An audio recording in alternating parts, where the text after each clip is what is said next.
Voici l'histoire complète de Thoth, le dieu égyptien le plus puissant dont on ne t'a probablement jamais parlé. La plupart des gens croient que Thoth était simplement le dieu de l'écriture, une figure secondaire à tête d'ibis qui prenait des notes pendant que les dieux importants faisaient des choses importantes. Mais c'est exactement ce que les prêtres égyptiens ne voulaient pas que tu saches. Thoth n'enregistrait pas l'histoire. Thoth était l'histoire. Sans lui, Osiris ne ressuscite pas, Horus ne règne pas, et l'univers entier s'effondre dans le chaos. Plus un, les textes du livre des morts, les textes des pyramides et les inscriptions d'Hermopolis le confirment. Il était l'architecte invisible de toute la création. Dans cette vidéo, tu vas découvrir son origine mystérieuse, les mythes dont il a été le protagoniste et pourquoi son héritage a survécu même à la chute de l'Égypte. Avant de commencer, chez Temps Sacré, nous voulons savoir quelque chose qui nous fascine. Depuis quel coin du monde explores-tu ces mystères anciens avec nous? Laisse-le dans les commentaires, car chaque fois que nous lisons vos réponses, cela nous motive à continuer de vous apporter du contenu de valeur comme celui-ci. Plus un, avant que l'ordre n'existe, le chaos existait. Il n'y avait pas de ciel bleu, il n'y avait pas de terre ferme, il n'y avait pas d'étoiles, il n'y avait que l'obscurité. Dans l'ancienne vision de l'Égypte, l'univers a commencé comme un océan infini appelé Non. Ce n'était pas de l'eau comme celle que nous connaissons, c'était quelque chose de plus profond, de plus ancien, une mer sans forme, sans limite, sans début ni fin. Rien n'avait de nom, rien n'avait d'histoire, rien ne pouvait être rappelé. Imagine te réveiller dans un endroit où le temps n'existe pas, où tu ne sais pas qui tu es, où il n'y a ni haut ni bas. C'était le cosmos avant que la connaissance n'existe. Au milieu de cet océan sombre, une force puissante a surgi. Ré, le dieu du soleil. Ré était la lumière au milieu du néant. Il était la chaleur au milieu du froid. Il était la présence au milieu du vide. Avec sa lumière, la création a commencé. Il sépara le ciel de la terre. Il fit traverser le firmament au soleil. Il donna forme à d'autres dieux. Mais bien que Ré dominât l'univers, il manquait quelque chose. Le monde avait du pouvoir, mais il n'avait pas d'ordre. Les dieux existaient, mais il n'existait pas de règles claires. La vie existait, mais la mémoire n'existait pas. L'énergie existait, mais la compréhension n'existait pas. C'était comme avoir les pièces d'un puzzle, mais sans savoir comment les assembler. L'univers bougeait par impulsion. Les forces s'entrechoquaient. La création était instable. Ré gouvernait, oui. Mais gouverner ne signifie pas comprendre. Et voici le plus grand problème. Rien ne pouvait être nommé. Cela peut sembler anodin, mais ce ne l'est pas. Quand tu nommes quelque chose, tu le rends réel. Quand tu nommes quelque chose, tu peux t'en souvenir. Quand tu nommes quelque chose, tu peux en parler. Mais dans cet univers ancien, les choses existaient simplement, sans identité. Une rivière n'était pas une rivière. Le ciel n'était pas le ciel. La vie n'était pas la vie. Sans nom, il n'y avait pas de mémoire. Sans mémoire, il n'y avait pas d'histoire. Et sans histoire, il n'y avait pas d'apprentissage. C'était un monde piégé dans le présent éternel. Chaque jour était identique au précédent. Le gel, douzi, parce que personne ne pouvait écrire ce qui s'était passé. Personne ne pouvait enregistrer les erreurs. Personne ne pouvait garder la connaissance. Imagine-le ainsi. C'est comme si chaque fois que tu te réveillais, tu oubliais tout ce que tu as appris hier. C'était ainsi qu'était le cosmos. Les dieux agissaient par émotion, par orgueil, par désir, mais pas par sagesse. La sagesse n'existait pas encore. Ré avait le pouvoir, mais il n'avait pas de système. Il y avait la création, mais pas de structure. Il y avait l'énergie, mais pas de direction. L'univers était comme une grande tempête incontrôlée. Les forces pouvaient s'entrechoquer à tout moment. L'équilibre était fragile. Tout pouvait se briser facilement. Et quand quelque chose se brisait, personne ne savait comment le réparer. Parce que la connaissance n'existait pas. Le temps n'existait pas non plus tel que nous le comprenons aujourd'hui. Oui, le soleil se levait et se couchait, mais il n'y avait pas de calendrier. Il n'y avait pas de jours comptés. Il n'y avait pas de cycles écrits. Le temps ne pouvait pas être mesuré. Et quand tu ne peux pas mesurer le temps, tu ne peux pas planifier, tu ne peux pas prévoir, tu ne peux pas organiser. Tout était immédiat, tout était impulsif. L'univers avait besoin de plus que de lumière. Il avait besoin d'esprit, il avait besoin de mémoire, il avait besoin de mots. À ce moment-là, le chaos n'était pas mauvais, il n'était pas sombre par méchanceté, c'était simplement du désordre. Comme une pièce remplie d'objets mélangés. Tout est là, mais tu ne peux rien trouver. La connaissance était cachée dans l'univers, mais personne ne savait comment l'extraire. Ré illuminait le monde chaque jour, mais la lumière ne suffisait pas, parce que la lumière montre les choses, mais ne les explique pas. La création avançait, mais sans direction claire. Les dieux commençaient à voir des conflits. Les forces commençaient à entrer en compétition. L'équilibre devenait plus difficile à maintenir. Le cosmos avait besoin de règles. Il avait besoin de quelqu'un qui observe, qui analyse, qui comprenne. Quelqu'un qui n'agisse pas par impulsion. Quelqu'un qui ne cherche pas le pouvoir. Quelqu'un qui n'appartienne à aucun camp. Car dans ce monde, choisir un camp signifiait briser l'équilibre. Et l'équilibre était la seule chose qui empêchait tout de retourner dans l'océan sombre du Nun. L'univers était à un point dangereux. Il y avait la création, mais sans contrôle. Il y avait la vie, mais sans registre. Il y avait le pouvoir, mais sans sagesse. C'était comme un livre ouvert, mais sans mots écrits sur ses pages. Et dans cet immense silence, quelque chose était sur le point de changer. Parce que le chaos ne peut pas durer éternellement. Tôt ou tard, l'univers exige de l'ordre. Il exige de la compréhension. Il exige que quelqu'un donne un sens à tout. Et juste au moment où le cosmos semblait condamné à vivre dans un désordre éternel, quelque chose d'impossible s'est produit. Ce ne fut pas une explosion. Ce ne fut pas une bataille. Ce ne fut pas un ordre de Ré. Ce fut quelque chose de bien plus étrange. Quelque chose est apparu, sans avoir d'origine claire. Un être qui n'appartenait pas au chaos, mais pas non plus à l'ordre. Un Dieu qui n'est pas né comme les autres. Et son arrivée allait changer le destin de l'univers pour toujours. Mais la question est, comment un Dieu peut-il naître, si personne ne l'a créé? Dans un univers où tout avait une cause, quelque chose est apparu sans explication. Il n'y a pas eu d'annonce, il n'y a pas eu de bataille, il n'y a pas eu de cérémonie, c'est simplement arrivé. Les anciens Égyptiens racontaient 2 versions sur la naissance de Thoth, et les 2 sont tout aussi mystérieuses. Dans la première version, Thoth est né des lèvres de Ré, oui, de ses lèvres. Ce ne fut pas une naissance ordinaire, ce ne fut pas comme celle des autres dieux. Il n'y a pas eu de mère, il n'y a pas eu d'union, juste un mot et l'existence. Ré a parlé, et en parlant, quelque chose a pris forme, car dans l'Égypte ancienne, la parole n'était pas seulement un son, la parole était pouvoir. Quand un dieu prononçait quelque chose, cela pouvait devenir réel. Alors quand Ré ouvrit la bouche, Thoth sortit de ses lèvres, non pas comme un bébé sans défense, mais comme une conscience complète. Un Dieu qui comprenait déjà, un Dieu qui observait déjà, un Dieu qui n'a pas crié en naissant, mais qui a regardé en silence. Mais il existe une autre version, une version plus sombre. Dans cette histoire, Thoth n'est pas né de Ré, mais du crâne de Seth. Seth était le dieu du chaos, de la tempête et de la violence. C'était la force brute, c'était l'impulsion, c'était le conflit. Selon cette version, après une intense confrontation divine, quelque chose d'inattendu s'est produit. Du crâne de Seth a émergé Thoth, non pas comme une explosion, non pas comme une blessure, mais comme un esprit qui se sépare du désordre. Imagine-le instant. Du dieu du chaos naît le dieu de la sagesse.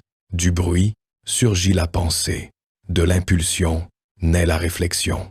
C'est comme si l'univers lui-même disait que même au sein du chaos, l'intelligence peut exister. Les 2 histoires semblent différentes, mais elles ont quelque chose en commun. Thoth n'a pas eu d'origine claire. Il n'appartient pas complètement à Ré, mais il n'appartient pas non plus à Seth. Il n'est pas fils de la lumière, il n'est pas fils de l'obscurité, il est autre chose. Et cela fait de lui un Dieu différent de tous les autres. Les autres dieux avaient des alliances. Ils avaient des émotions fortes. Ils avaient des désirs personnels. Thoth non. Il ne cherchait pas le pouvoir. Il ne cherchait pas l'adoration. Il ne cherchait pas à conquérir. Dès le début, il fut différent. Les textes anciens le décrivent comme le scribe des dieux, celui qui enregistre, celui qui observe, celui qui mesure. Pendant que les autres criaient, lui écoutait.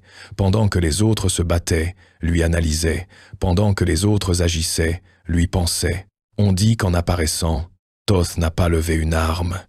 Il a levé le regard, et il a compris l'état de l'univers. Il a vu le chaos, il a vu le manque de structure, il a vu l'absence de mémoire, et il a compris quelque chose que les autres ne comprenaient pas. Le pouvoir sans connaissance est instable.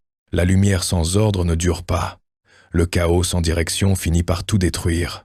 Thoth n'a pas pris parti, et cela fut étrange pour les autres dieux. Dans un univers où tous avaient des camps, lui n'en a choisi aucun. Il n'était pas complètement allié de Ré, mais il n'était pas non plus allié de Seth. Il ne défendait pas l'ordre aveugle, mais il ne soutenait pas non plus le chaos. Il était neutre, et cette neutralité le rendait dangereux. Parce que quelqu'un qui n'appartient à aucun côté peut voir les deux côtés, il peut comprendre les deux côtés, il peut juger sans favoritisme. Dans certaines représentations, Thoth apparaît avec une tête d'ibi, un oiseau associé à la sagesse et à l'observation. Dans d'autres, il apparaît comme un babouin, un animal qui regarde le lever du soleil en silence. Ce n'est pas une coïncidence. L'ibi observe l'eau avec patience avant d'agir. Le babouin contemple le soleil en silence. Thoth était là, contemplation dans un monde impulsif, mais son existence posait une question inconfortable. S'il est né de la parole de Ré, alors il est un produit de l'ordre. Mais s'il est né du crâne de Seth, alors il est un produit du chaos. Alors qu'est-il réellement? Peut-être est-il les deux choses. Peut-être est-il l'esprit qui surgit quand la lumière et l'obscurité entrent en collision. Peut-être est-il l'équilibre dont l'univers a besoin. Il y a une ancienne pensée qui dit que Thoth a parlé pour la première fois et a déclaré « Je connais ce qui a été et ce qui sera ». Il n'a pas crié, il n'a pas menacé, il a seulement affirmé la connaissance. Et cette affirmation a tout changé, parce que jusqu'à ce moment-là, aucun Dieu ne parlait d'avenir, aucun Dieu ne parlait de mémoire. Aucun Dieu ne parlait de structure. Les autres dieux vivaient dans le présent éternel. Thoth, en revanche, semblait voir au-delà, comme s'il pouvait lire l'univers comme un livre, comme s'il pouvait mesurer le temps bien qu'il n'existât pas encore de calendrier. Son arrivée fut silencieuse, mais son impact fut profond. Ré l'a observé. Seth l'a observé. Les autres dieux l'ont observé. Et tous ont compris que ce nouvel être n'était pas commun. Il n'avait pas la force brute de Seth. Il n'avait pas l'autorité absolue de Ré, mais il avait quelque chose de plus puissant, la compréhension. Et dans un univers chaotique, la compréhension est une menace, parce que comprendre quelque chose signifie pouvoir le changer, cela signifie pouvoir l'organiser, cela signifie pouvoir lui poser des limites. Thoth n'est pas né avec une armée. Il n'est pas né avec un royaume. Il n'est pas né avec des disciples. Il est né avec un esprit, et cela le rendait unique, alors que les autres dieux se définissaient par ce qu'ils contrôlaient. Thoth se définissait par ce qu'il comprenait. Il n'était pas lié à des émotions fortes. Il n'était pas dominé par l'orgueil. Il n'était pas aveuglé par la colère. Il était l'équilibre, mais pas un équilibre passif, un équilibre actif, un équilibre qui observe, calcule et décide du moment correct pour agir. Les Égyptiens comprenaient quelque chose de très important. L'univers ne peut pas se soutenir seulement avec la force. Il a besoin de lois, il a besoin de mesures, il a besoin de langage. Et bien qu'à ce moment-là, ces choses n'existaient pas encore, la présence de Thoth était un signe. Quelque chose allait changer, parce qu'il existait maintenant quelqu'un capable de penser le cosmos, quelqu'un capable de lui donner une structure, quelqu'un capable d'enregistrer ce qui se passe. L'arrivée de Thoth ne fut pas un accident, ce fut une réponse au chaos, une réponse au manque de mémoire, une réponse à l'instabilité. Mais l'arrivée, à Gram, il y avait encore un problème. Avoir la connaissance n'est pas suffisant. Comprendre le désordre ne l'élimine pas. Savoir que l'univers a besoin d'ordre ne le crée pas automatiquement. Thoth existait maintenant, mais le cosmos restait chaotique. Et alors, pour la première fois, ce Dieu sans origine prit une décision. Il ne chercha pas de trône, il ne chercha pas de pouvoir, il ne chercha pas la guerre. Il chercha quelque chose de bien plus difficile. Donner du sens à l'univers. Et cette décision l'amènerait à défier même les règles de Ré lui-même. Car, si le cosmos devait survivre, quelqu'un devait l'organiser. Et Thoth était prêt à essayer. Mais comment? Un Dieu qui n'appartient à aucun camp peut-il imposer l'ordre sans briser l'équilibre? Et plus important encore, qu'était-il prêt à créer pour transformer le chaos en quelque chose de compréhensible? Thoth n'est pas né pour gouverner. Il n'a pas dressé de trône. Il n'a pas réuni d'armée. Il n'a pas demandé de temple. Alors que d'autres dieux rivalisaient pour le pouvoir, il regardait l'univers et voyait un problème plus profond. Le chaos n'était pas seulement du désordre, c'était un manque de sens. Le monde existait, mais ne se comprenait pas. Les rivières coulaient, mais personne ne pouvait les expliquer. Le soleil se levait, mais personne ne pouvait le mesurer. Les dieux agissaient, mais personne n'enregistrait leurs actes. Et Thoth comprit quelque chose que personne d'autre ne semblait remarquer. Sans structure, tout finit par tomber. Il ne voulait pas d'adoration, il ne voulait pas de sacrifice, il ne voulait pas qu'on prononce son nom avec peur. Son impulsion était autre. Il voulait que le cosmos ait une logique. Il voulait que les choses puissent être nommées. Parce que, quand tu nommes quelque chose, tu l'ordonnes. Quand tu l'écris, tu le conserves. Quand tu le mesures, tu le contrôles. C'est ainsi que commença sa véritable œuvre. D'abord, le langage. Avant Thoth, les mots étaient des sons détachés, des cris, des ordres, des émotions, mais pas de système. Thoth observa comment les dieux parlaient sans précision, et il décida de transformer le son en signification. On dit que c'est lui qui donna forme au premier mot avec une intention claire, non seulement parler pour parler, mais parler pour construire. Il comprenait que le langage n'est pas seulement de la communication, c'est une structure mentale. Si tu peux dire « ciel », tu peux le distinguer de la terre. Si tu peux dire « jour », tu peux le séparer de la nuit. Si tu peux dire « vérité », tu peux la distinguer du mensonge. Le langage crée des catégories, et les catégories créent l'ordre. Dans d'anciens textes, on lui attribue une phrase puissante. Les mots sont la carte du monde, parce que sans mots, tout est confusion. Mais Thoth ne s'arrêta pas là. Le langage pouvait disparaître dans l'air. Il fallait quelque chose de plus fort, quelque chose qui puisse survivre au temps. Alors il créa l'écriture. Les anciens Égyptiens croyaient que Thoth avait inventé les hiéroglyphes. Chaque symbole n'était pas seulement un dessin, c'était une pensée gravée. Pour la première fois, l'univers pouvait être enregistré, les événements pouvaient être gardés, les décisions pouvaient être rappelées. La mémoire cessa de dépendre uniquement de l'esprit. Elle pouvait maintenant vivre dans l'Aspriant, Pierre, et cela a tout changé. Parce que quand tu peux enregistrer le passé, tu peux apprendre de lui. Quand tu peux écrire une loi, tu peux l'appliquer avec justice. Quand tu peux laisser une trace d'un accord, tu peux éviter des conflits. Thoth comprenait que la mémoire écrite est pouvoir, pas un pouvoir pour dominer, mais un pouvoir pour stabiliser. Mais il manquait encore quelque chose. L'univers avait des pas mots. Il avait l'écriture, mais il restait imprévisible. Alors Thoth fit un autre pas. Il organisa la magie. Dans l'ancienne Égypte, la magie n'était ni truc ni illusion. C'était une force réelle appelée Eka. Eka était l'énergie qui permettait au monde de fonctionner. C'était la force qui connectait les mots à la réalité. Thoth n'a pas créé la magie. Il l'a ordonnée. Il lui a donné des règles. Il l'a transformée en système. Avant, La magie était impulsive. Elle pouvait être utilisée sans mesure. Avec Thoth, elle est devenue connaissance. Il a enseigné que la magie n'était pas le chaos. C'était une science divine. Si tu connais les mots corrects, l'ordre correct et le moment correct, l'énergie répond. Mais si tu le fais mal, tout échoue. Thoth établit l'équilibre. Il établit que même le pouvoir invisible devait avoir des limites. Et pourtant, l'univers n'était pas complet. Il y avait quelque chose qui restait hors de Taz. Contrôle, le temps. Oui, le soleil se levait chaque jour, mais il n'y avait pas de calendrier, il n'y avait pas de mesure exacte, il n'y avait pas de cycle clair, sans temps mesuré.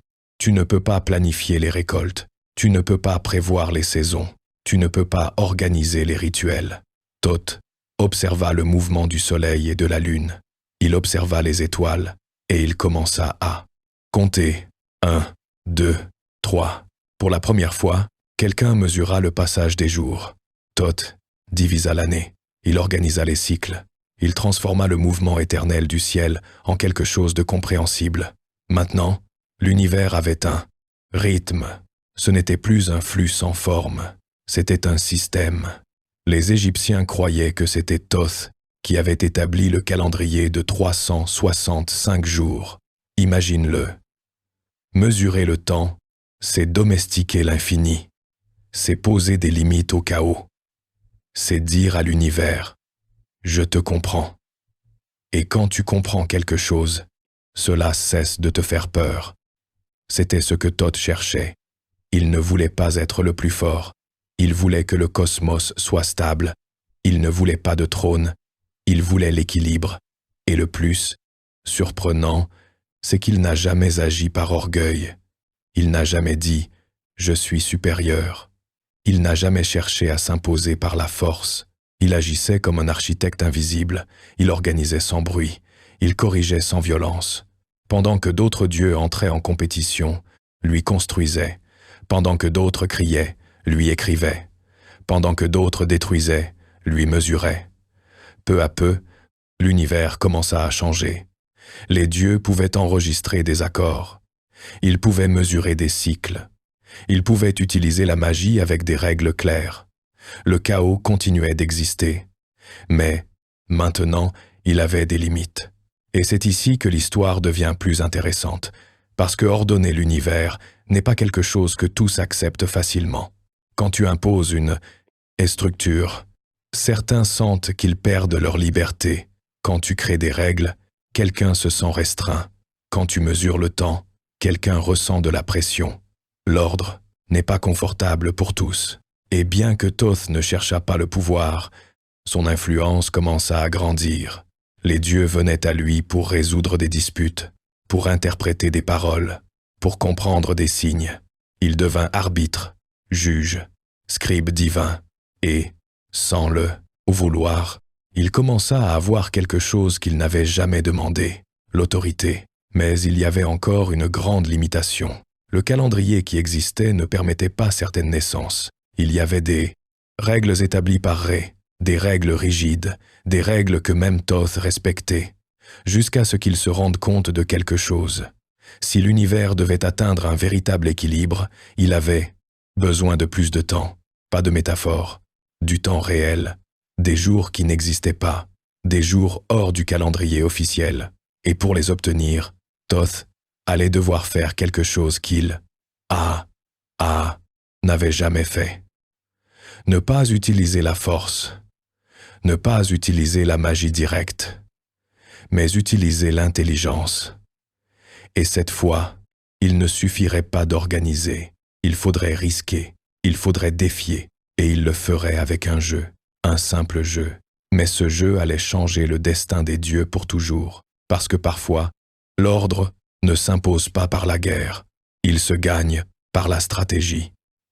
Et ce que Thoth était sur le point de faire n'allait pas seulement altérer le calendrier. Cela altérerait l'histoire même de l'univers. L'univers avait déjà des mots, il avait déjà l'écriture, il avait déjà des règles, mais il y avait encore des limites, et ces limites n'étaient pas petites. Ré avait décrété une norme très claire. La déesse du ciel Nout ne pouvait accoucher aucun jour de l'année. Aucun. Le calendrier était fermé. Chacun des 360 jours appartenait à l'ordre établi par Ré. Et au sein de cet ordre, la naissance de certains dieux était interdite. Pourquoi? Parce qu'il y avait une prophétie, un avertissement. On disait que l'un des fils de Nout changerait l'équilibre du pouvoir divin. Ré, qui gouvernait le cosmos, ne voulait pas de risque. Alors il fit ce que font beaucoup de gouvernants quand ils craignent l'avenir. Il interdit la naissance. Sans jour disponible, il n'y aurait pas d'enfant. Sans enfant, il n'y aurait pas de menace. C'était une solution logique, mais injuste. Et c'est alors que Thoth intervint. Pas par la force, pas par un défi ouvert, mais par la stratégie. Thoth comprenait quelque chose que les autres ne voyaient pas. Le problème n'était pas la prophétie, le problème était le calendrier. Si Nout ne pouvait accoucher aucun jour de l'année, alors elle avait besoin de jours qui n'appartenaient pas à l'année. Des jours hors du système, des jours invisibles pour la loi de Ré. Mais créer du temps n'est pas facile. Le temps était mesuré, compté, enregistré. Cependant, il y avait une source d'énergie qui n'était pas encore complètement contrôlée par Ré, la Lune. Et le dieu de la Lune était Khonsu. Khonsu représentait les cycles nocturnes, la lumière douce qui accompagne l'obscurité. Il était jeune, orgueilleux et confiant. Et il aimait aussi les jeux, surtout le séné. Le séné était plus qu'un plateau. C'était un jeu sacré. Il représentait le voyage de l'âme, le destin, la chance, la stratégie. Thoth le savait, et il décida d'utiliser ce qu'il maîtrisait le mieux, à l'esprit. Il s'approcha de Khonsu et le défia à une partie, pas pour le pouvoir, pas pour le territoire, mais pour la lumière. Thoth proposa quelque chose d'inhabituel. Chaque fois qu'il la gagnerait une manche, Khonsu devrait lui remettre une petite partie de sa lumière lunaire. Pas toute, juste une fraction. Khonsu accepta. Il avait confiance en son habileté. De plus, que pourrait faire Thoth avec un peu de lumière? La partie commença. Mouvement après mouvement. Le plateau devint un champ de bataille mental. Khonsu jouait avec émotion. Thoth jouait avec calcul. Ce n'était pas un jeu de force, c'était un jeu de patience. Et Thoth avait une patience infinie. On dit qu'au milieu du jeu, Khonsu sourit et dit « La nuit revient toujours ». Thoth répondit calmement « Mais chaque nuit est différente ». Une phrase simple, mais pleine d'intention. La partie fut longue, tendue, et finalement, Thoth gagna. Pas une fois, plusieurs fois. Chaque ID, Mighty. Victoire lui octroyait une petite portion de lumière lunaire, une petite fraction, si petite qu'elle semblait insignifiante. Mais Thoth ne pensait pas au petit, il pensait à l'ensemble. Quand il additionna toute la lumière gagnée, le résultat fut extraordinaire. Il avait accumulé assez d'énergie pour créer 5 jours complets, 5 jours qui n'appartenaient pas au calendrier de Ré, 5 jours qui n'étaient pas enregistrés, 5 jours qui n'existaient pas. Jusqu'à ce moment-là, Thoth ne brisa pas la loi, il la contourna, il ne désobéit pas au calendrier, il l'agrandit, il inséra ces 5 jours à la fin de l'année. Des jours hors du temps officiel, des jours qui ne faisaient pas partie de l'ordre solaire, des jours nés de la lumière lunaire. Et durant ces 5 jours, Nout put accoucher, un pour chaque jour. Le premier jour naquit Osiris, le deuxième jour naquit Isis, le troisième jour naquit Seth, le quatrième jour naquit Nephthys, et le 5e jour naquit Horus. Selon certaines traditions, 5 naissances, 5 forces, 5 destins. Chacun d'eux changerait l'histoire divine. Osiris représenterait la vie, la fertilité et la justice. Isis, la magie et la protection. Seth, le conflit et la tempête. Nephthys, le mystère et la limite entre les mondes. Et Horus, le ciel et la royauté. Tout cela fut possible grâce à 5 jours qui n'auraient pas dû exister. C'est ce qui est impressionnant. Thoth n'a pas créé de soldats, il a créé du temps.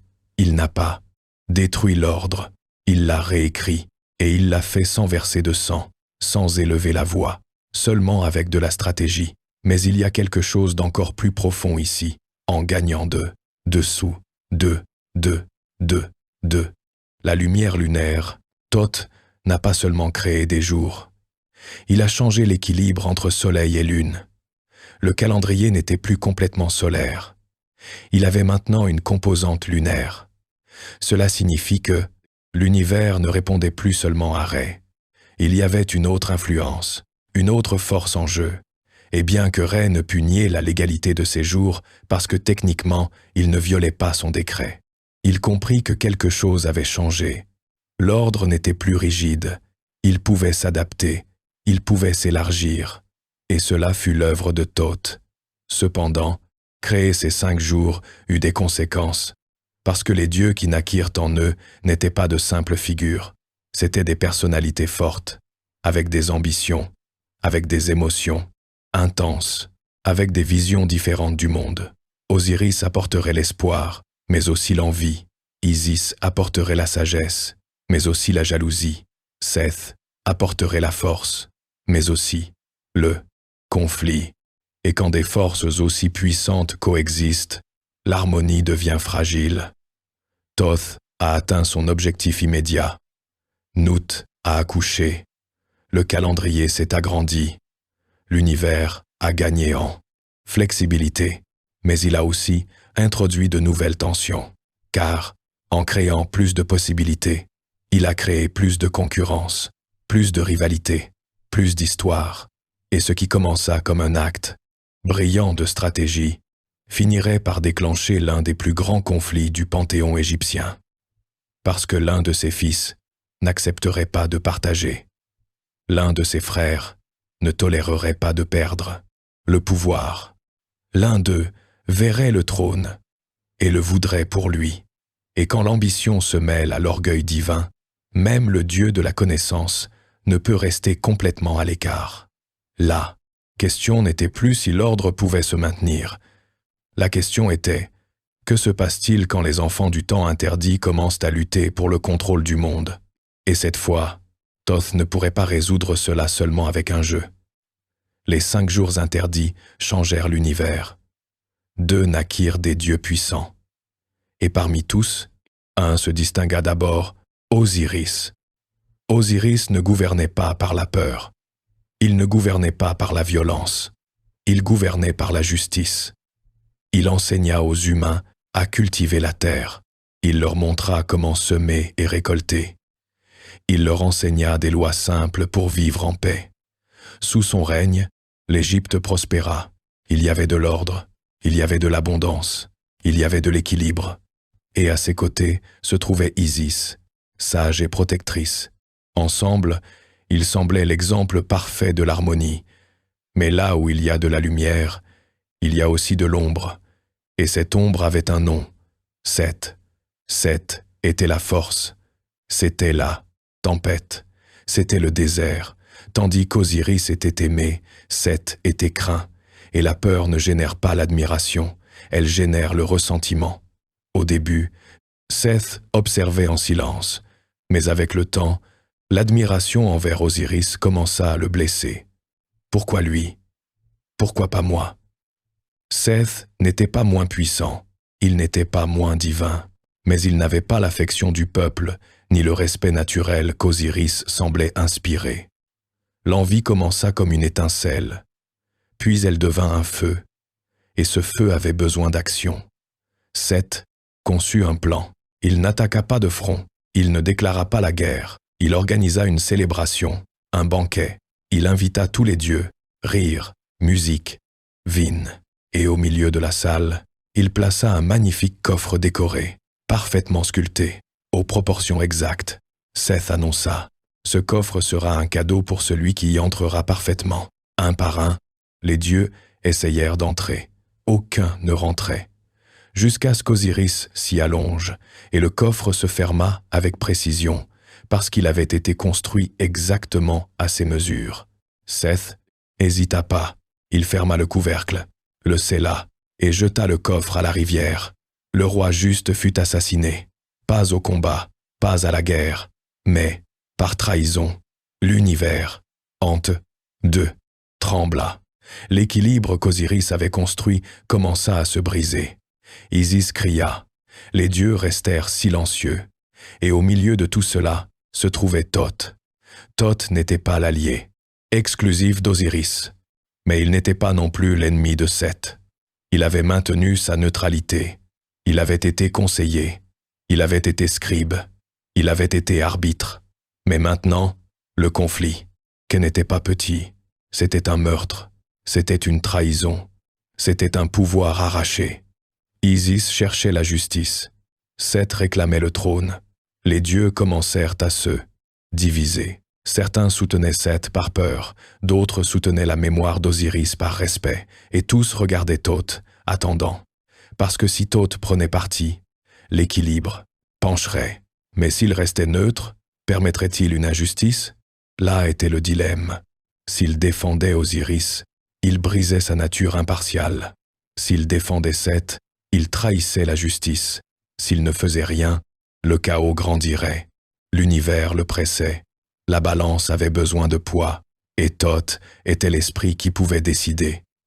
On dit qu'au milieu du silence, il déclara « La vérité n'appartient à aucun camp ».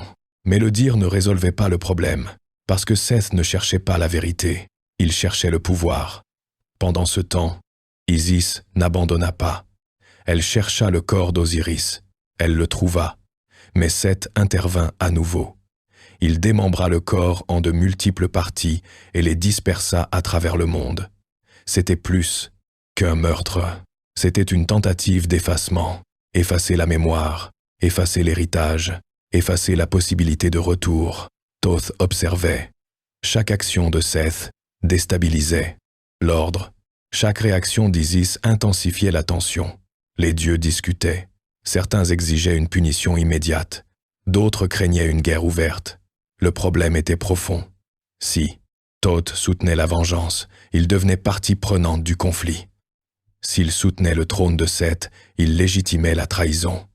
Et s'il essayait de rester à l'écart, le monde pouvait sombrer. Pour la première fois, la neutralité ne suffisait pas, parce que la neutralité fonctionne quand il y a de l'équilibre. Mais quand quelqu'un brise les règles, quelqu'un doit les restaurer. L'univers commença à pencher vers le chaos. Les récoltes n'étaient plus aussi abondantes. L'ordre d'Osiris disparaissait. La peur revenait. Seth gouvernait par la force, pas par la justice. Et Thoth savait que la connaissance sans action peut aussi être dangereuse. Mais agir signifiait choisir.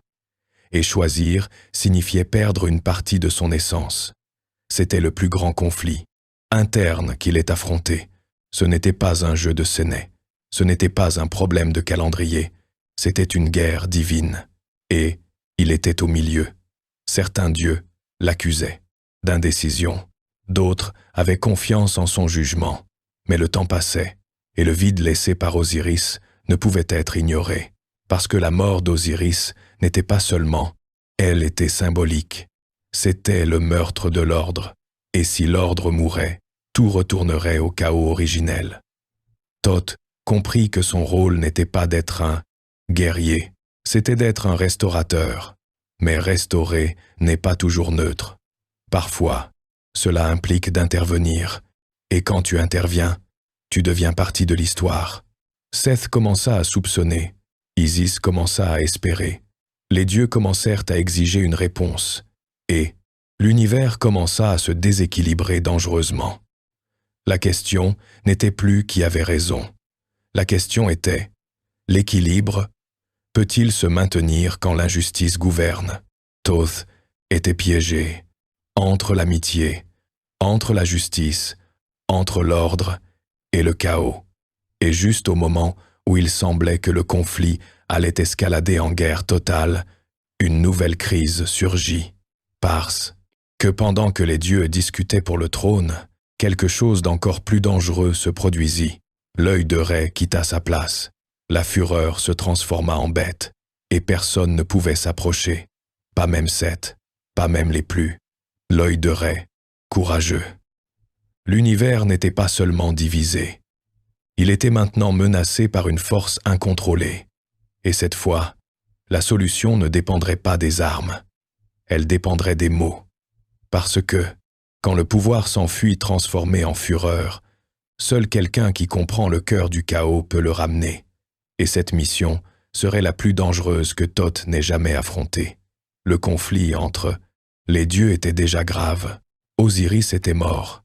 Seth gouvernait avec tension. L'équilibre était fragile. Mais alors il se produisit quelque chose d'encore pire. L'œil de Rê quitta sa place. L'œil n'était pas un simple symbole. C'était du pouvoir. Pur. C'était une protection. C'était la force qui défendait l'ordre quand le chaos menaçait de grandir. Dans beaucoup d'histoires, l'œil prend une forme féminine, une déesse féroce, une énergie vivante. Et en cette occasion, cette énergie avait un nom, Tefnut. Tefnut était la fille de Rê. Elle représentait l'humidité, l'équilibre du climat, le souffle vital. Mais elle pouvait aussi se transformer en quelque chose de bien plus dangereux. Quand elle sentit le désordre croissant, quand elle perçut l'instabilité entre les dieux, elle se remplit de colère. Et ce ne fut pas une colère silencieuse, ce fut une fureur sauvage. Tefnut se transforma en lionne. Ses yeux brûlaient comme des braises. Son rugissement faisait trembler la terre. Sa présence asséchait l'air. Elle abandonna l'Égypte et s'enfuit vers la Nubie, au sud. Un territoire aride, lointain, difficile à atteindre. Sans l'œil, Rê était incomplet. Le soleil continuait de se lever, mais sa force n'était plus la même. L'ordre commençait à s'affaiblir. Les tempêtes étaient plus intenses, les sécheresses plus longues, la peur plus profonde. Rê avait besoin de récupérer son œil, mais il y avait un problème. Personne ne pouvait s'approcher de Tefnut. Les dieux guerriers essayèrent de la suivre. Ils reculèrent. Les flammes de sa fureur les obligèrent à fuir. Seth ne voulut pas s'y risquer. D'autres dieux proposèrent d'utiliser la force. Mais la force contre la fureur ne crée que plus de destruction. Alors tous regardèrent vers le même endroit, Thoth, pas parce qu'il était le plus fort, mais parce qu'il était le plus sage. Rê comprenait quelque chose d'important. La fureur ne se vainc pas par la violence, elle se calme par la compréhension. Thoth accepta la mission, mais il établit une condition. Il n'utiliserait pas de magie directe, il n'utiliserait pas de pouvoir, il n'utiliserait pas de menaces, seulement des mots. Cela semblait impossible.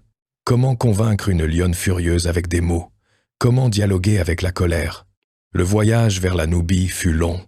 Thoth n'emporta pas d'armes, il n'emmena pas d'armée, il emporta seulement des histoires.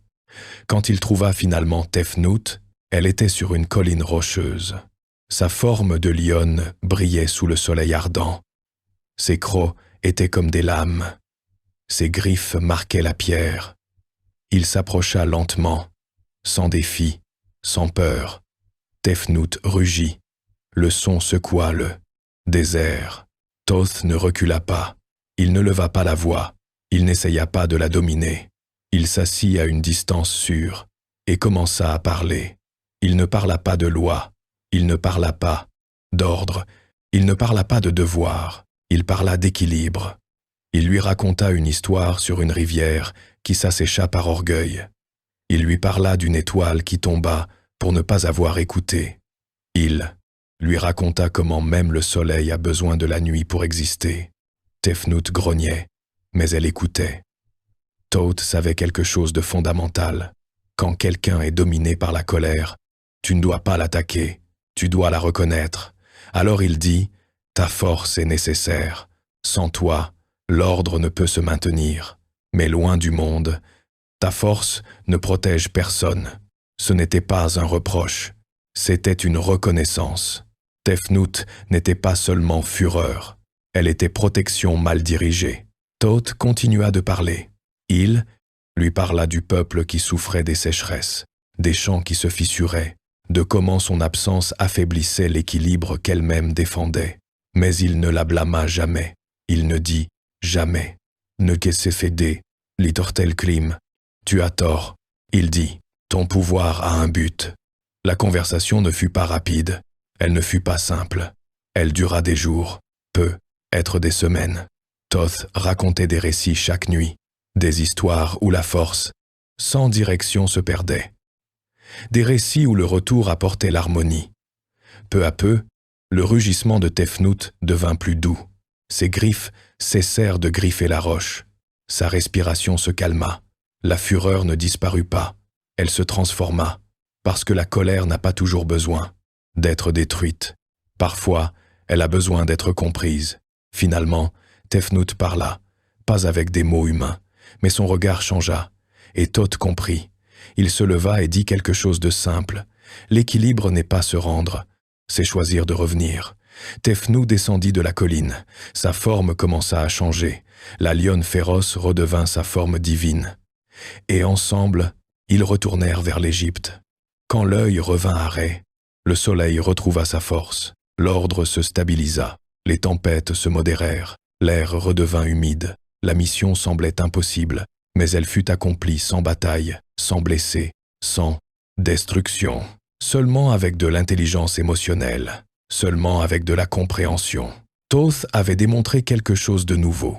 La connaissance n'organise pas seulement des calendriers. Elle guérit aussi les conflits. Elle ne structure pas seulement le temps. Elle équilibre aussi les émotions. Mais le retour de Tefnut ne résolut pas tout, parce que pendant que l'œil revenait à sa place, la tension entre Seth et l'héritage d'Osiris continuait de croître. Et maintenant, il y avait un nouveau facteur. Horus, fils d'Osiris, commençait à réclamer le trône. La dispute n'était plus seulement entre frères, elle était entre générations, entre héritage et pouvoir actuel. Et cette fois, des histoires dans le désert ne suffiraient pas. On convoquerait un tribunal divin, un jugement qui durerait des années, des décennies même. Et Thoth ne serait pas seulement médiateur, il serait le scribe officiel du destin. Parce que quand les dieux décident de résoudre leurs conflits avec des mots, chaque mot pèse comme une épée. Et la question qui diviserait bientôt le ciel était celle-ci. Doit gouverner celui qui a hérité du trône ou celui qui l'a pris par la force? La mort d'Osiris laissa un vide, mais ce vide ne resta pas libre longtemps. Seth occupa le trône, il gouvernait avec force, avec autorité, avec crainte. Cependant, il y avait un problème qu'il ne pouvait éliminer. Horus. Horus était le fils d'Osiris, et bien qu'il ait grandi caché sous la protection d'Isis, le moment arriva où il réclama ce qu'il considérait sien. Il ne le fit pas en secret, il ne le fit pas par trahison, il le fit de front. Le trône appartient au sang légitime, déclara-t-il. Seth répondit froidement. Le pouvoir appartient au plus fort. Et ainsi commença l'une des disputes les plus longues de la mythologie égyptienne. Ce ne fut pas une guerre d'un jour, ni d'un an. Ce fut un conflit qui dura des décennies, batailles physiques, défis magiques, épreuves humiliantes. Les deux dieux essayèrent de démontrer leur supériorité. Dans certains récits, ils rivalisèrent dans des courses de bateaux de pierre. Dans d'autres, ils se transformèrent en animaux pour s'affronter. À une occasion, Seth tenta même de déshonorer Horus par la ruse. Ce n'était pas seulement une lutte pour le territoire, c'était une lutte pour la légitimité. Gouverne qui hérite ou gouverne qui conquiert. Les dieux ne pouvaient l'ignorer. Le conflit affectait le monde. Les saisons étaient instables. L'harmonie divine s'affaiblissait. Alors on convoqua un tribunal, un jugement céleste. Tous les grands dieux se réunirent. Et au centre se trouvait Thoth, pas comme combattant, pas comme conseiller, mais comme juge et scribe officiel. Sa tâche n'était pas simple. Il devait enregistrer chaque mot, chaque accusation, chaque défense. Mais il devait aussi maintenir l'équilibre, et cela était presque impossible, parce que les dieux n'étaient pas impartiaux. Certains soutenaient Seth, il était fort, il représentait le désert, la tempête, la dureté nécessaire pour défendre l'Égypte. D'autres soutenaient Horus, il était le fils légitime, il représentait la continuité, la justice et l'ordre hérité. Même Ré doutait. Parfois il semblait pencher vers Seth, d'autres fois il semblait reconnaître le droit d'Horus. Le tribunal se remplit de favoritisme, de longues discussions, de décisions qui s'inversaient. Et Thoth observait. Il ne pouvait permettre que l'émotion domine le jugement. Il ne pouvait permettre que l'orgueil décide du destin du trône. Mais chaque décision générait de la tension. S'il soutenait trop Horus, Seth l'accuserait de partialité. S'il favorisait Seth, il trahirait la mémoire d'Osiris. Pendant des années, le tribunal n'arriva pas à une résolution claire. Horus présentait des arguments de sang et de lignée. Seth présentait des arguments de force et de capacité. Et les dieux débattaient sans fin. À une occasion, Thoth intervint et dit « La justice n'est pas un prix, c'est une responsabilité. » Il ne cria pas, il ne menaça pas, il rappela seulement le but du jugement. Mais même la justice a besoin de consensus, et le consensus était fragile. Le conflit escalada. Il y eut plus d'affrontements entre Horus et Seth. Dans l'un d'eux, Horus perdit un œil, un symbole puissant. L'œil donne la vision, il donne la perception. Sans lui, la clarté se perd. Thoth intervint. Il ramassa l'œil blessé. Il le restaura. Il le guérit. Cet œil deviendrait symbole de protection et d'équilibre. L'œil d'Horus. Cet acte fut plus qu'une guérison physique. Ce fut une déclaration. La connaissance peut réparer ce que la violence brise. Mais la guerre ne s'arrêta pas immédiatement. Seth continuait de réclamer le trône. Horus continuait d'insister. Les dieux restaient divisés, et chaque réunion du tribunal était plus tendue que la précédente. Il y avait de la fatigue, il y avait de la frustration, il y avait de l'orgueil blessé. Thoth savait que le problème n'était pas seulement légal, il était émotionnel. Seth ne voulait pas céder parce que le faire signifiait admettre la prison. Défaite. Horus ne voulait pas céder parce que le faire signifiait trahir son père. La justice devait aller au-delà des arguments. Elle devait considérer l'avenir du monde. Après des décennies de disputes, le tribunal inclina finalement la balance. Horus fut reconnu comme héritier légitime. Seth ne fut pas détruit. Il ne fut pas complètement exilé. On lui assigna la domination sur les tempêtes et le désert. L'équilibre ne consistait pas à éliminer l'un, mais à placer chaque force à sa place correcte. C'est ce que Thoth défendit dès le début. Ne pas détruire le chaos, le canaliser, ne pas effacer la force, lui assigner un but. Le trône revint aux mains de la lignée d'Osiris, mais le coût fut élevé. Des années de conflits, des blessures physiques et symboliques, des divisions entre les dieux, et pour Thoth, une leçon profonde. Être neutre ne signifie pas être passif. Cela signifie soutenir l'équilibre quand tous veulent le faire pencher. Le jugement se termina, mais quelque chose resta clair. La mort d'Osiris avait été l'origine de tout. Sans son absence, il n'y aurait pas eu de dispute. Sans son meurtre, il n'y aurait pas eu de tribunal. Sans sa perte, l'univers n'aurait pas autant tremblé. Et bien qu'Horus gouvernât maintenant, Osiris restait mort. L'ordre était restauré extérieurement, mais intérieurement, il y avait une blessure non refermée.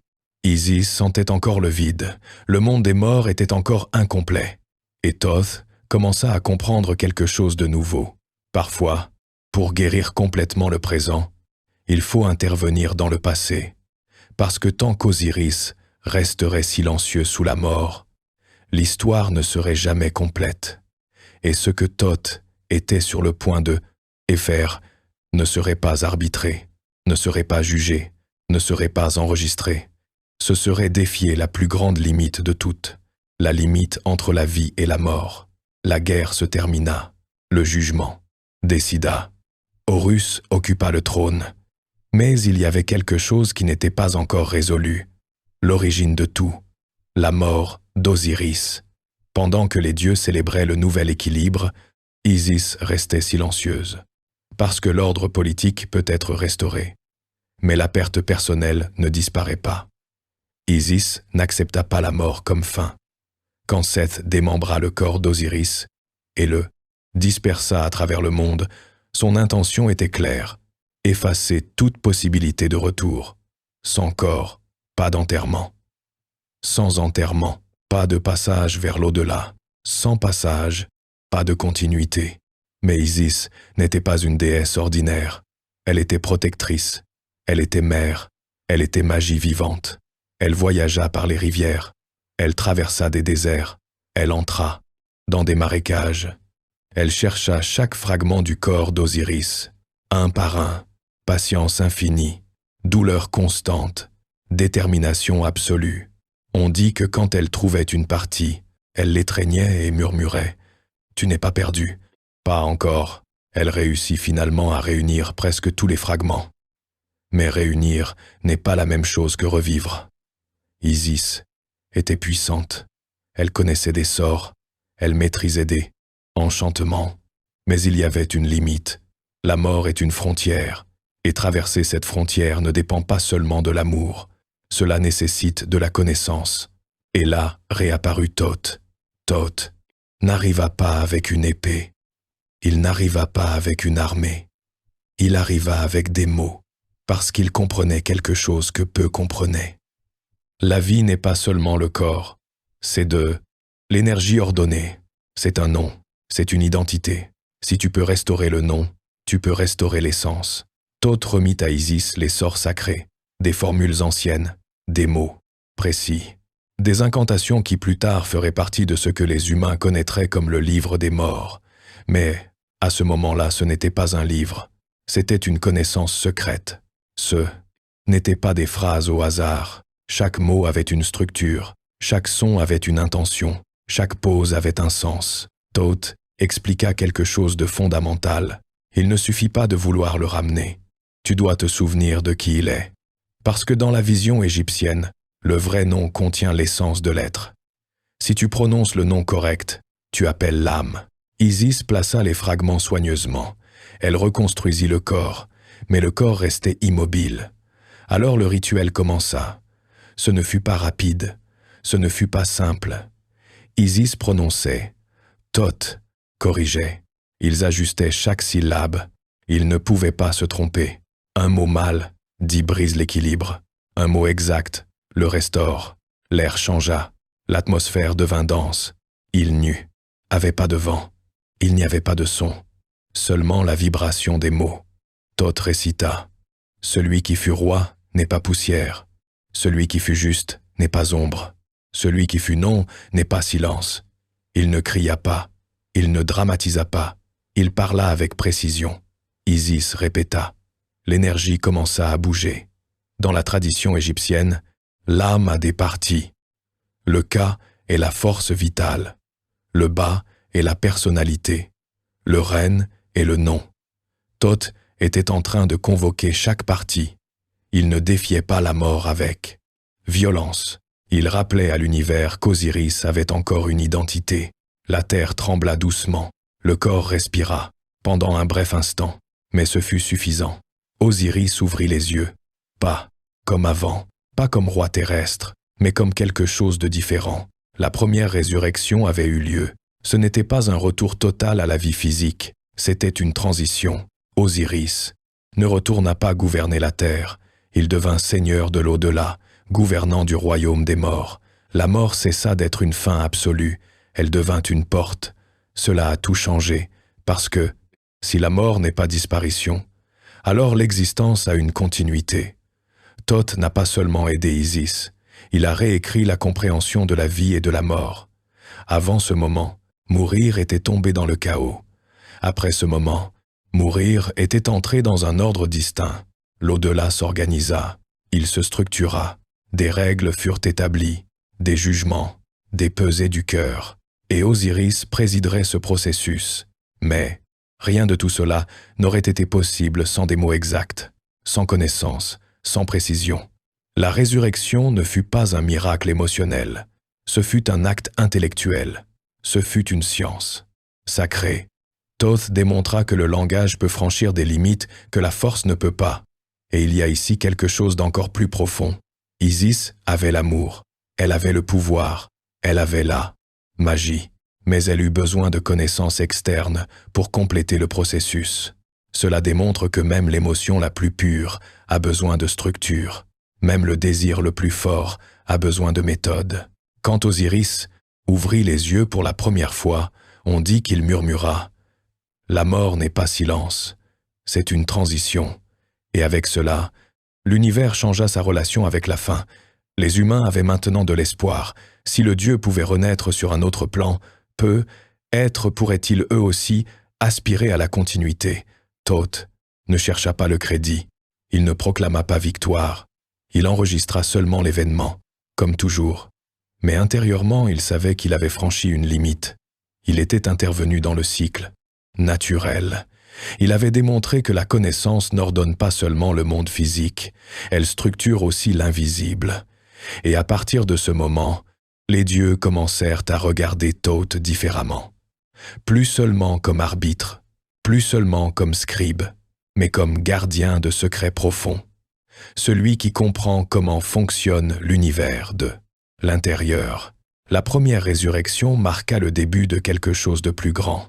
Si les mots peuvent restaurer la vie dans l'au-delà, que peuvent-ils faire d'autre dans le monde des vivants? Parce que, jusqu'à présent, Thoth avait organisé des dieux, il avait équilibré des conflits, il avait mesuré le temps, mais il manquait encore une étape. Si la connaissance peut guérir la mort divine, peut-elle transformer l'humanité? Et quand Thoth décida de partager une partie de ce savoir avec les humains, le monde ne fut plus jamais le même, parce que le Dieu qui avait ordonné le cosmos était sur le point d'apprendre aux hommes à le comprendre. Après la résurrection d'Osiris, quelque chose changea dans le rôle de Thoth. Il n'était plus seulement le Dieu qui organisait les dieux. Maintenant, il avait démontré que la connaissance pouvait vaincre même la mort. Et alors, il prit une décision qui transformerait l'histoire humaine. Si l'univers pouvait être compris, les humains aussi pouvaient apprendre à le comprendre. Jusqu'à ce moment, la connaissance était principalement divine. Les cycles du ciel étaient un mystère. Les maladies étaient une punition inexplicable. Les nombres n'étaient pas un système, seulement de l'intuition. Thoth décida de devenir un pont. Il ne descendit pas sur terre en conquérant. Il n'exigea pas de temples en échange du savoir. Il enseigna simplement. La première chose qu'il révéla fut l'astronomie. Les humains regardaient le ciel avec émerveillement. Ils voyaient des étoiles, mais pas de motifs. Ils voyaient la lune, mais pas de cycle clair. Ils voyaient le soleil, mais ne comprenaient pas son parcours exact. Thoth leur montra que le ciel n'était pas chaos, c'était un ordre parfait. Il leur apprit à observer les étoiles chaque nuit, à noter que certaines constellations, de Vel à Nord, revenaient à des dates spécifiques, à comprendre que le mouvement du soleil marquait les saisons. Ce n'était pas de la magie, c'était de l'observation disciplinée. Il leur dit quelque chose de simple mais profond. Si tu regardes assez longtemps, le ciel te parlera. Grâce à cela, les humains purent anticiper les crues du Nil. Ils purent semer au bon moment. Ils purent planifier. L'incertitude diminua. Et quand l'incertitude diminue, la peur aussi. Ensuite vinrent les mathématiques. Compter semble simple, mais organiser les nombres est un pouvoir. Thoth enseigna que 1 plus 1 fera toujours 2, que la mesure est constante, que la 2 proportion compte. Avec des nombres, les humains purent mieux construire. Des temples alignés avec le soleil, des pyramides avec une précision presque parfaite, des calendriers plus exacts. Les mathématiques n'étaient pas seulement un outil, c'était le langage de l'ordre. Thoth savait que l'univers fonctionne avec des motifs et que si les humains comprenaient ces motifs, ils pouvaient vivre en harmonie avec eux. Mais il y avait encore un problème majeur, la maladie. Jusque-là, quand quelqu'un tombait malade, on pensait que c'était une punition ou une malédiction. Il n'y avait pas de méthode, il n'y avait pas de diagnostic, seulement la peur. Thoth enseigna que le corps a aussi un ordre, que le sang circule, que les plaies doivent être nettoyées, que certaines plantes soulagent la douleur, que certaines combinaisons peuvent guérir. Il n'élimina pas la souffrance, mais il donna des outils pour l'affronter. La médecine naquit comme mélange d'observation et de rituel, parce que Thoth comprenait que l'esprit influence le corps. Tout n'est pas physique, mais tout n'est pas invisible. Équilibre, c'était toujours sa clé. Les anciens médecins égyptiens étaient aussi des scribes. Ils enregistraient les symptômes, ils notaient les traitements, ils observaient les résultats. Ce n'est pas de la superstition, c'est de la méthode. Et la méthode est science primitive. Puis vint quelque chose de plus mystérieux, l'alchimie, la transformation. Pas seulement transformer le métal en or, mais comprendre que la matière peut changer, que le feu altère, que le mélange produit une réaction, que la nature a des secrets cachés. Thoth enseigna que le monde physique répond à des lois. Si tu les connais, tu peux le transformer. Ce n'est pas de la magie sans règles, c'est de la connaissance appliquée. En partageant tout cela, Thoth cessa d'être seulement un dieu céleste. Il devint mentor, guide, maître invisible. Les humains commencèrent à enregistrer, à mesurer, à expérimenter, à transmettre la connaissance de génération en génération. C'est ce qui change réellement une civilisation. Pas la force, pas la richesse, mais l'accumulation de savoir. Et voici le plus important. Thoth n'a pas tout donné. Il n'a pas donné de secret absolu. Il a donné des fondements, parce qu'il savait que la croissance exige un effort humain. Si tu donnes tout résolu, il n'y a pas d'évolution. Mais si tu donnes des outils, l'esprit s'élargit. Avec l'astronomie, les humains comprirent le ciel. Avec les mathématiques, ils comprirent la structure. Avec la médecine, ils comprirent le corps. Avec l'alchimie, ils comprirent la transformation. Et peu à peu, l'Égypte devint l'une des civilisations les plus avancées de son temps. Pas par hasard, mais par système. Dans certains textes anciens, on attribue à Thoth une phrase puissante. La connaissance est le vrai pouvoir, mais seulement si elle est utilisée avec équilibre. Cela résume son essence. Il n'a jamais promu la domination. Il a promu la compréhension. Il n'a jamais poussé à la conquête. Il a poussé à la structure. Mais, en partageant le savoir avec les humains, il se produisit quelque chose d'inévitable. Les hommes commencèrent à penser, à questionner, à interpréter les lois divines. Ils ne dépendaient plus seulement des prêtres. Ils pouvaient lire, ils pouvaient calculer, ils pouvaient observer par eux-mêmes. C'est un changement profond, parce que quand une société apprend à penser, elle apprend aussi à juger. Et si les humains peuvent juger, que se passe-t-il quand ils meurent? Parce que maintenant ils savaient que l'au-delà existe. Ils savaient qu'Osiris gouverne le royaume des morts. Ils savaient que le cœur est pesé face à la plume de la vérité. Mais quelqu'un devait enregistrer ce jugement. Quelqu'un devait noter chaque parole de l'âme. Quelqu'un devait mesurer chaque action vécue. Et ce quelqu'un ne pouvait pas être impulsif, ne pouvait pas être partial, ne pouvait pas se tromper. Parce que dans le jugement final, chaque mot compte. Thoth avait appris aux humains à mesurer le temps. Maintenant, il devrait mesurer quelque chose de plus difficile, la vérité d'une vie, parce que le Dieu qui a donné la science au monde était sur le point d'assumer un rôle encore plus délicat, un rôle où l'on ne pèse pas des nombres, on pèse des cœurs. Et quand l'éternité dépend d'une balance, la précision n'est pas une option, c'est un destin. Jusqu'à présent, Thoth avait été beaucoup de choses, architecte de l'ordre, inventeur de l'écriture, médiateur entre dieux, maître des humains. Mais il n'avait pas encore assumé le rôle le plus délicat de tous, le gardien de la vérité éternelle. Après la résurrection d'Osiris, l'au-delà cessa d'être un lieu chaotique. Maintenant, il avait une structure, il avait des règles, il avait un processus. Quand un être humain mourait, il ne disparaissait pas. Son âme voyageait vers la Dua, le royaume des morts. Mais tous ne pouvaient pas y rester. Il y avait un jugement, un moment décisif, une épreuve finale. Et au centre de ce jugement se trouvait Osiris, comme seigneur de l'au-delà. Mais Osiris n'était pas seul. À ses côtés se trouvait Thoth, plus comme observateur passif, mais comme scribe officiel du destin. Le jugement de l'âme était simple en apparence. Le cœur du défunt était placé sur une balance. De l'autre côté, on plaçait la plume de Maat, symbole de vérité et de justice. Si le cœur pesait le même poids que la plume, l'âme était digne. S'il était plus lourd, cela signifiait la culpabilité, mensonge, injustice, égoïsme. Le cœur n'était pas seulement un organe, c'était la mémoire vivante. Il gardait chaque décision prise, chaque mot dit, chaque intention cachée. Et c'est ici que le rôle de Thoth devient crucial. Il ne tenait pas la balance. Il ne dictait pas la sentence finale, mais il enregistrait chaque détail, chaque résultat, chaque mot, prononcé par l'âme. Parce qu'avant de peser le cœur, le défunt devait déclarer son innocence, pas avec des excuses, pas avec des mensonges, mais avec des affirmations claires. Je n'ai pas volé, je n'ai pas menti, je n'ai pas nui sans raison. C'était la soi-disant confession négative. Ce n'était pas un aveu de culpabilité, c'était une déclaration de conscience propre. Et Thoth écoutait, il écrivait, il observait. Ce n'était pas un juge émotionnel, c'était un enregistreur exact. Si le cœur coïncidait avec les mots, l'âme continuait son voyage.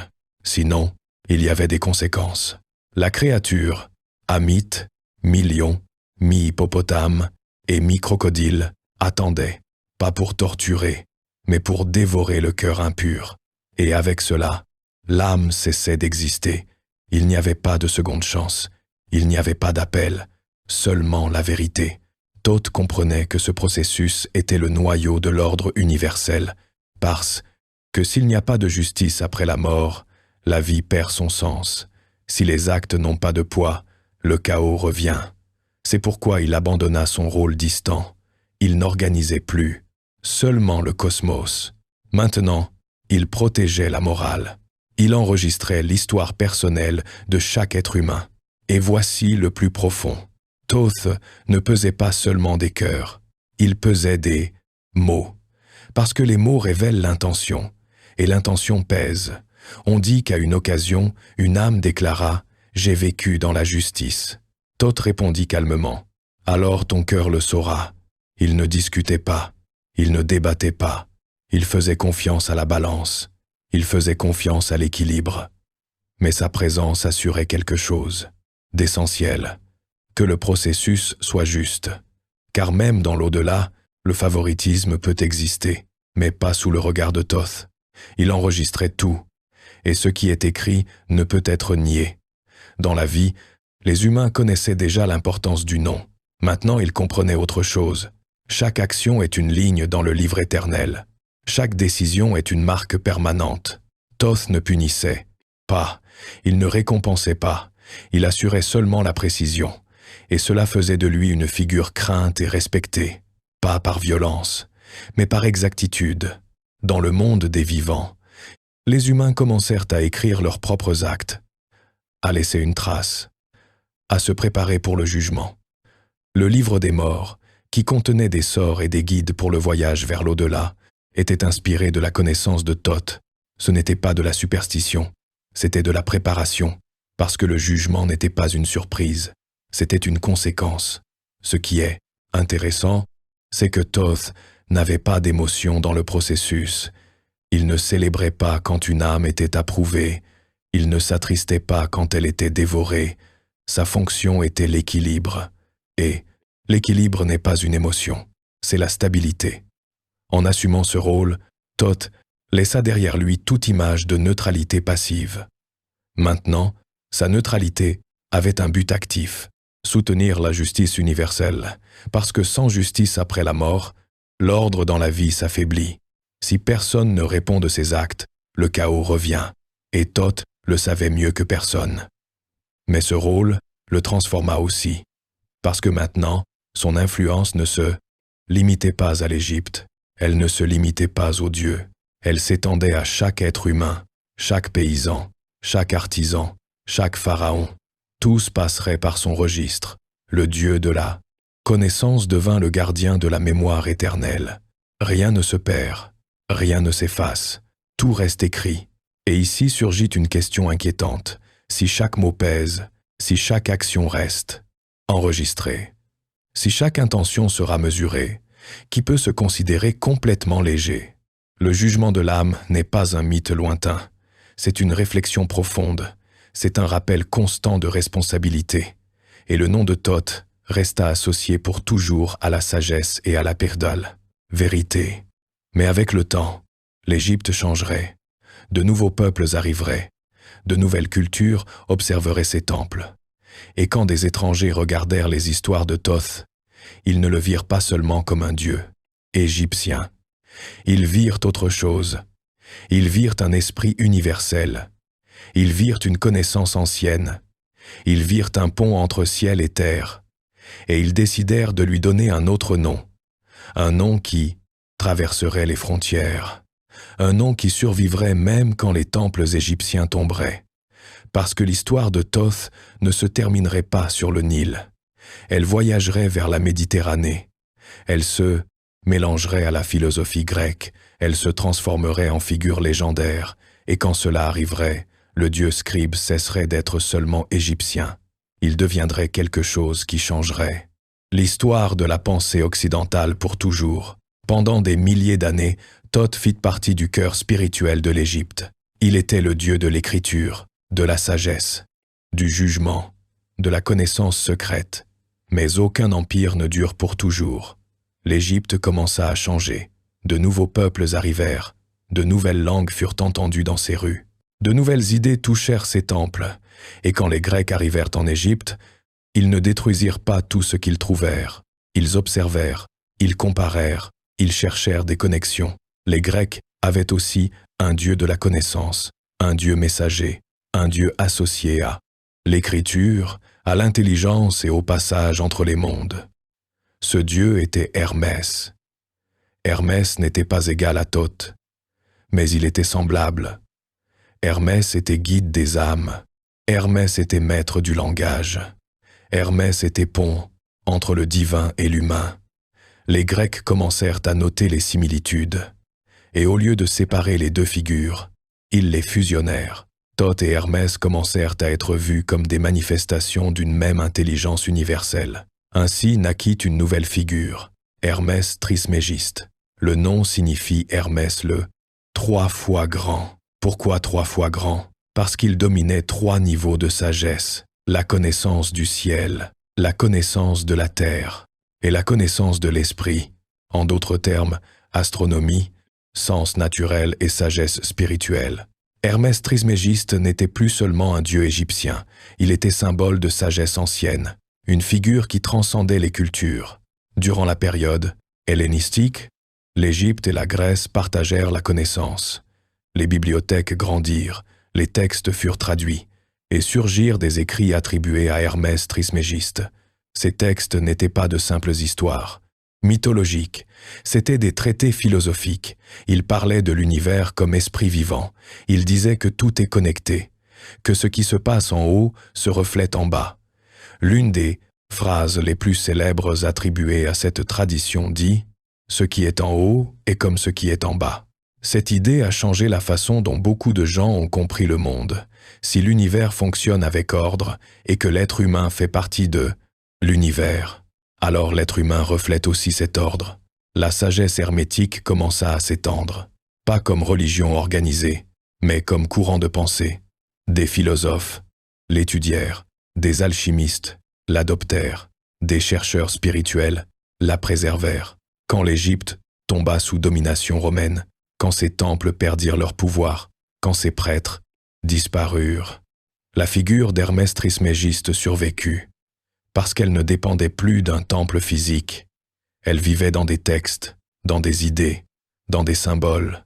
Pendant le Moyen Âge, beaucoup de penseurs européens croyaient que les textes hermétiques contenaient une connaissance primordiale. Ils pensaient qu'ils étaient antérieurs même à Platon, qu'ils étaient des fragments de sagesse originelle de l'humanité. Bien que plus tard on découvrirait que beaucoup de textes étaient plus récents, l'influence était déjà semée. L'hermétisme commença à influencer l'alchimie européenne. L'alchimie n'était pas seulement convertir du plomb en or, c'était une transformation intérieure. C'était l'idée que l'être humain peut raffiner son esprit et son âme. Cette vision vient directement de la pensée attribuée à Hermès Trismégiste. Avec le temps, des mouvements ésotériques commencèrent à utiliser son nom comme symbole de connaissance occulte. La franc-maçonnerie adopta de nombreux symboles liés à la géométrie, la construction et la sagesse ancienne. Le concept d'architecture sacrée, d'ordre mathématique universel, a des racines dans des idées associées à Thoth et Hermès. Cela ne signifie pas que Thoth a fondé la franc-maçonnerie, mais sa figure a influencé des courants qui plus tard ont nourri cette pensée. À la Renaissance, Des penseurs comme Marcille Ficin traduisirent des textes hermétiques en latin. Les artistes et scientifiques commencèrent à voir l'univers comme un système rationnel, comme une structure mathématique. L'idée que le cosmos a des lois compréhensibles se renforça. Et bien que la science moderne ait pris un chemin distinct du mysticisme, la graine de l'ordre universel était déjà plantée. C'est impressionnant de penser à cela. Un dieu né sur le Nil a fini par influencer des philosophes grecs, des alchimistes médiévaux et des sociétés symboliques européennes. Thoth cessa d'être une figure locale. Il devint un archétype, l'archétype du sage, du scribe cosmique, du gardien de la connaissance, occulte. Et le plus intéressant est que son essence n'a jamais changé. Il restait le dieu de l'équilibre, du langage, de la structure. Seulement, maintenant, son nom était différent. Hermès Trismégiste représentait l'union des cultures, l'union entre l'Égypte et la Grèce, entre mythe et philosophie, entre religion et pensée rationnelle.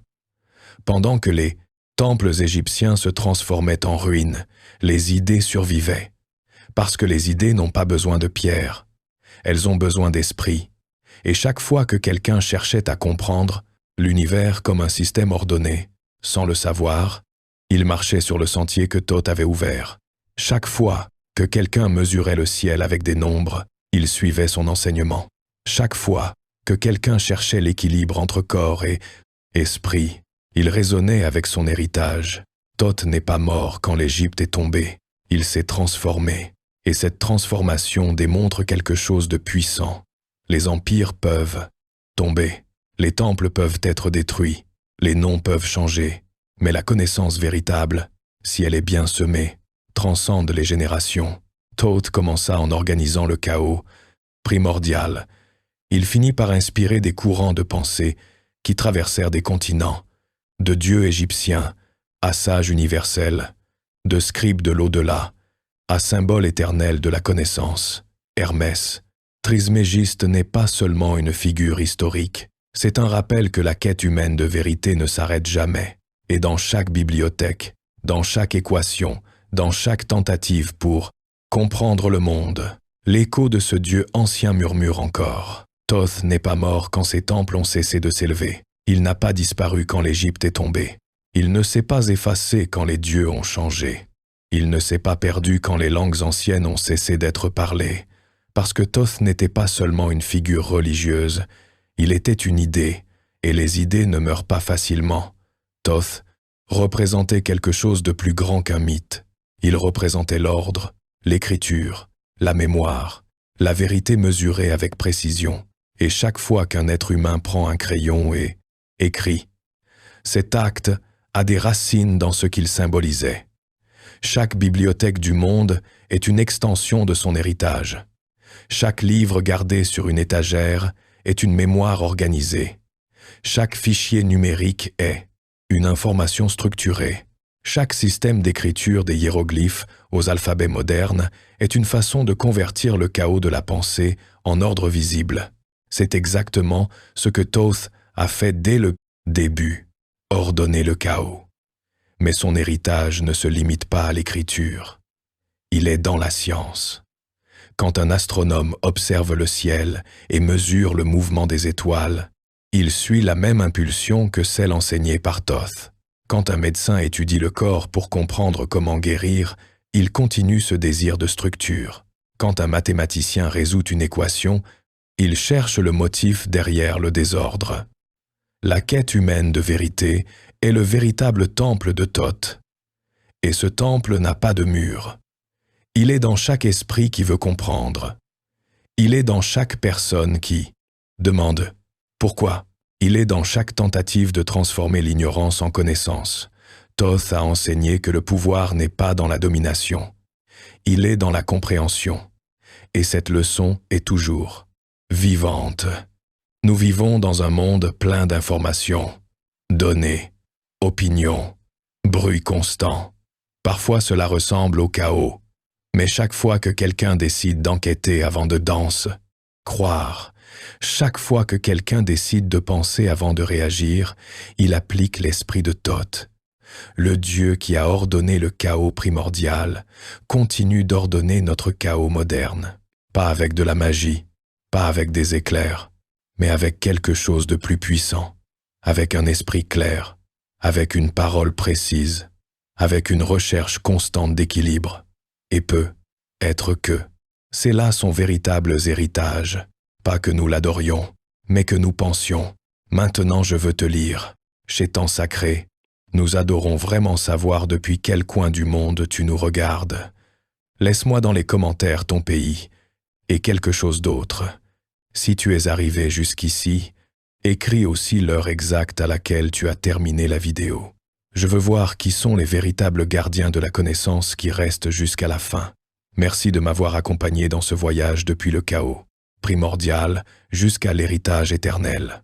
Si cette vidéo t'a fait réfléchir, si tu as appris quelque chose de nouveau, ou si elle t'a simplement laissé avec une question en tête, abonne-toi, active la cloche et partage cette vidéo avec quelqu'un qui aime les histoires qui ne font pas que divertir, mais qui éveillent pour l'esprit. On se voit au prochain voyage.